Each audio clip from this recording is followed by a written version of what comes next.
I'm going to teach you a small trick, right, of how you provide more value to your client. It's very simple. And I've actually started doing this more in the last 2 years. I've been in the real estate industry for the last 10 years, but I've been started doing this in the last more 2 to 3 years, right? It's very simple.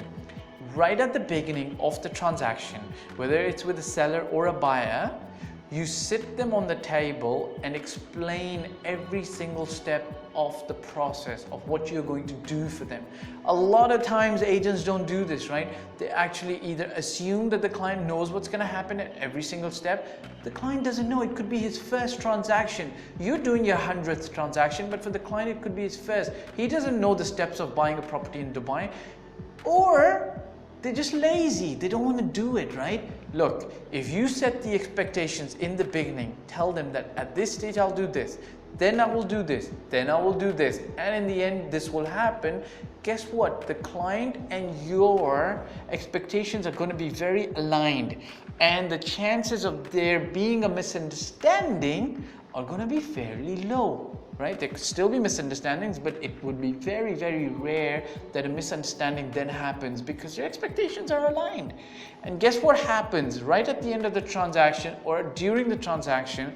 If you're following the script and the client knows you're doing exactly as you told him, he's going to be pretty satisfied, maybe even happy with you. But if you at that stage go the extra mile, a little bit beyond that what you've already set as his expectation, then guess what? The client's going to be uber happy with you. He's going to be, wow, I didn't think of that, and my agent's really thinking about financially protecting my interest, because let's face it, it's their largest, biggest financial investment in their life, right? So they're going to go way beyond then being more happy with you and giving more references to you and giving you repeat business, right?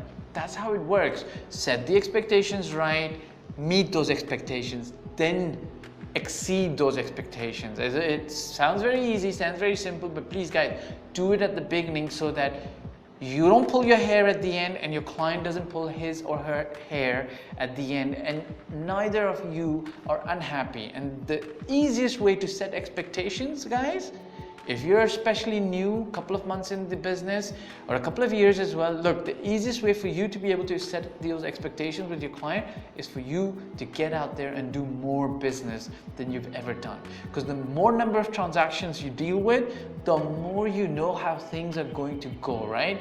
If I'm baking my 100th or 1000th cake, I pretty much know the process, and I can pretty much tell you how the cake and the flour and the dough and the oven and the heat, how all of that's going to come together, right? But if you've done 3 or 4 or 5 transactions and you're lazy and you're not working hard enough, then guess what? You're not going to be able to set expectations for your clients very well, because some of the transactions, as easy as it might be in Dubai, get complicated. And if it's your first transaction, look, seek out a mentor's help.